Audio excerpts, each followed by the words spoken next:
Chapter 4. The Belgica, Her Equipment, Her Comforts and Discomforts. Strait of Magellan, December 2nd, 1897. I have now been on the Belgica more than a month, and my admiration for her becomes stronger as we advance toward the southern ice. Her history, her fittings, her equipment, and her men all serve to enhance this affection, and every day I find in our good ship new points of interest. She has been dressed and redressed so much on this voyage down the Atlantic that the original owners would now hardly recognize her. She has been scraped and polished and painted and rearranged inside and out until she looks quite like a pleasure craft. Her new name, Steam Yacht Belgica, now fits her, for her aspect and atmosphere as a greasy, sooty sealer has vanished. The almost inseparable distinction of a sealing craft, the persistent fishy odor, is also gone. The more we drive her over this lonely sea, the more we fix and comb and dress her, the stronger we feel her quivering animation. She already has a place in our affections as definitely as a pet horse. As she takes us farther and farther away from our homes, we become daily more dependent upon her. And as she pitches and tosses in the unruly seas and rides out the forbidding storms, we feel we shall love her better. We may have become sentimental about our little pet, but so much depends on her, on the ability of the Belgica to plow through virgin Antarctic ice, depends our success in exploring the prospective new lands. On her hospitality depends our comfort, and on her stability depends not only the success or failure of the entire expedition, but our future existence, for if she is buried in the Antarctic, we cannot hope to survive. We must go with her to an icy grave. To see the Belgica aright and appreciate her real value, she should be observed in the polar ice, her natural home. In a cosmopolitan harbor like Antwerp or Rio de Janeiro, among the larger ships and modern ironclads, she seems like a little bulldog amid a group of large greyhounds, small, awkward, and ungraceful. In color, the Belgica is gray, with natural wood and cream trimmings. She is bark-rigged and has patent single topsails. Her body is 110 feet long, 26 feet wide. She has a draft of 15 feet. In a good wind, without steam, she is able to sail 6 knots. An auxiliary steam power is placed aft that the bow may rise to crush the ice.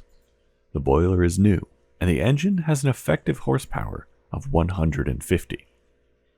Burning 3.5 tons of coal in Belgian briquettes, and with smooth water, the Belgica will make 7 knots an hour. But we shall only use her half speed, for with 2 tons of coal, she will make about 4 knots, a speed quite sufficient amid icebergs, drifting floes, pack ice, and unknown rocks. There are many points of special interest in the construction of a modern steam sealer like the Belgica, but to describe all these would lead us into too many long nautical details. In selecting the framework of the bark, timbers were obtained of double the usual size and strength of an ordinary vessel of the same measurement. The stem was inclined, making the bow of an inclination similar to that of a sledge runner, which enables the vessel to rise onto the surface of the ice and crush it rather by its own weight than by the motive force, as did the older ice vessels. Otherwise, the shape is similar to that of a well-built modern sealing vessel. The planking inside and outside of the ponderous framework is of extraordinary strength, and over all is a special ice sheathing of very hard wood. The bow and stern are protected by 4-inch planks of greenheart, a tropical wood possessing the remarkable quality of being both hard and elastic. Experience has taught that this wood affords the best protection against the ice destruction. Amidships the wear is less, and here thick oak planks seem to afford the needed security, while it is much lighter and cheaper. The stern wall is 5 feet thick, and the breast wall about 12 feet in anteroposterior diameter. Outside of this almost indestructible battering ram, there is a protective sheathing of soft Swedish iron to receive the first cutting edges of the ice. The rudder is large and specially strong to stand the strain of the crushing ice while the vessel goes astern into the pack. The helm port is large enough to make it possible to dislodge obstructive ice. The propeller, too, has its special points of interest. It can be raised out of the water as occasion may require to free it from ice entanglements, or to replace it with a new one should it be broken, and also to permit free sailing. And then there is the crow's nest, a huge barrel raised to the top of the main mast to enable the lookout to view a greater horizon. We shall often expect to hear, as I have in the Arctic, startling news from the man in this sky barrel. He will probably announce the first sight of some new lands, and will often send down a signal of our approach to some big animal, which will bring us all on deck armed with rifles, only to find a piece of discolored ice or snow as a target. If by any chance the southern ice floes should hug us too affectionately, we are well prepared for its unwelcome caresses. Our little ship will stand a good deal of hard squeezing, and she is constructed to fight not only with her engines and her armored breast, but in her bowels we have stored something like 2,000 pounds of tonite, an explosive said to be superior to dynamite for ice destruction. With this tonite, we hope to blast and shatter and find freedom for our Belgica, if embraced by the Frost King. Although we do not expect to hunt seals or whales or anything else for commercial purposes, the expedition is well prepared to take all kinds of life for scientific study. We have boom and harpoon guns to capture whales and sea elephants. We have rifles, shotguns, pistols, knives, and ammunition to do justice to a pirate ship. Several thousand pounds of alcohol and a large quantity of chemicals are on hand to preserve animal specimens, and also cotton for stuffing birds, as well as an apparatus for blowing eggs. Our cameras are of all varieties, and with these, we expect to photograph the strange Antarctic life with its immediate surroundings. The devices for scientific fishing are as complete as the limited finances would permit. We shall be able to fish on the surface, in the middle stratas, and on the bottom of the deep sea.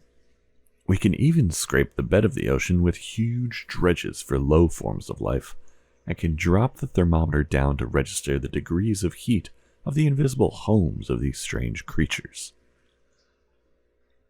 The trawls and dredges are made after the last American Sigsbee system as improved by Professor Agassiz. There are 4 large frames, 15 nets, and 3,000 fathoms of galvanized steel rope with a tensile strength of 5 tons to haul the catch by steam. And then there's the tangle bar and much other fishing apparatus, all of which would make an old-time fisherman stare with envy. In short, the equipment is such that not only the life of the air and land will be accessible, but also a systematic study of the marine life inhabiting the unmeasured depths of the Southern Ocean will be for the first time possible. The new science of oceanography, or as Lieutenant Maury, its father, called it, the geography of the sea, has been constantly in mind in the organization and equipment of the Belgica. The outfit for fishing partly belongs to this department. Unique devices for sounding the ocean in all depths by the Monaco machine, with pianoforte wire and steel rope as line, sinkers which detach automatically, and a complicated system of special steam machinery, is now adjusted and ready for use. We expect to study the submarine currents, temperature, and the composition of the water. For all of this, we have special apparatus, perhaps not interesting to the average reader in a description, but the results are sure to add a new and startling chapter to the growing annals of ocean science. The laboratory is in a small, specially constructed deckhouse behind the foremast. Its dimensions are small, 15 feet long and 12 feet wide, but its capacity for storing instruments and its convenience for work is phenomenal. It is intended as the center for all scientific work, a sort of union den for the working staff, as the motto painted in large letters over the window, L'Union fait force, indicates. It will, however, be principally used for meteorologic, oceanographic, and zoological investigations.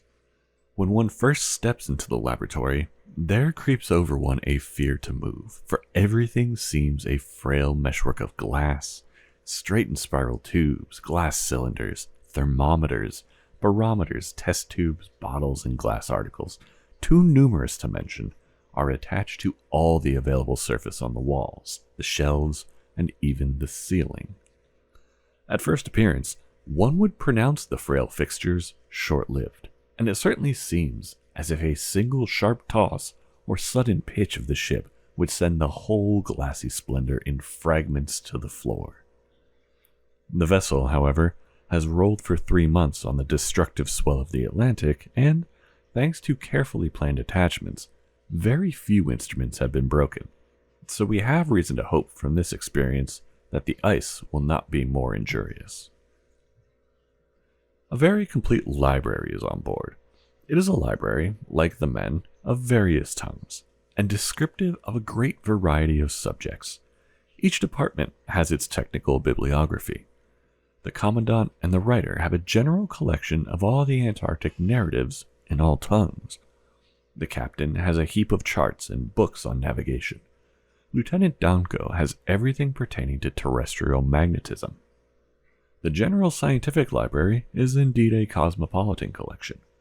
It contains books in French, English, German, Polish, Norwegian, and Romanian print. In addition to serious literature, we have other books and magazines of lighter character, but these float about, from the laboratory to the cabin, and then to the forecastle, always in the hands of those whose spirits need elevating. Weeklies with unusually good pictures, such as half-tones of beautiful women, theatric or opera scenes, are reserved, and served after dinner as a kind of entertainment. The quarters for officers and men are fairly good, palatial, as comfort is measured on a sealer. The Commandant has a neat little room behind the mizzenmast, opposite to the kitchen. It is carpeted, nicely furnished, and the walls are artistically bedecked by old Dutch sketches, some paintings, and many photographs of polar scenes. We are so pressed for space that we are told even this room will be partly filled with coal at Punta Arenas. The cabin is well aft. Like the laboratory, the Commandant's room, and the kitchen, it is on deck.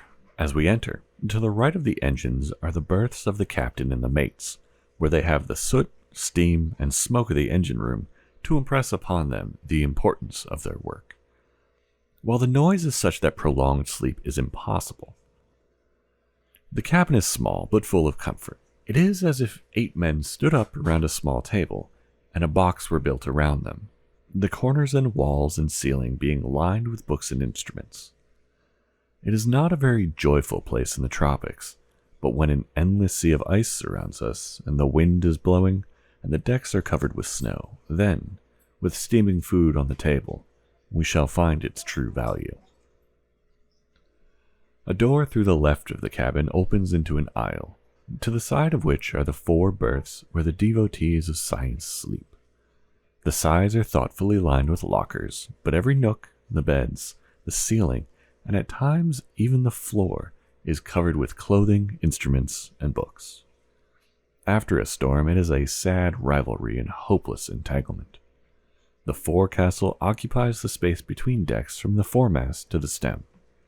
It is large, light, and, compared with the officers' quarters, extremely comfortable.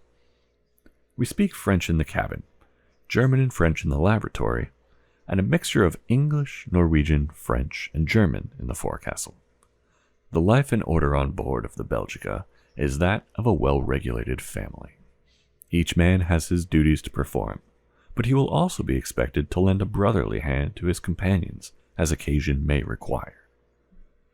On clear evenings, the music box is often brought up on deck, and as the familiar tunes bound out into the strangely clear atmosphere, some sing, others dance, some walk about, and still others play games. The scene is truly melancholy upon reflection. We are going farther and farther away from home, to the most desolate and forbidding part of the known or the unknown world. Our return is uncertain. Our future is dark. But we have set out with this knowledge before us, and now it is our duty to aid in keeping up the general family cheerfulness. Whatever else may be our future success or failure, our domestic comforts are assured. When we assemble on deck after dinner, with the music to draw out a general feeling of well-being, a generous and unanimous air of joy rises with the ascending dew of the setting sun of the South Atlantic.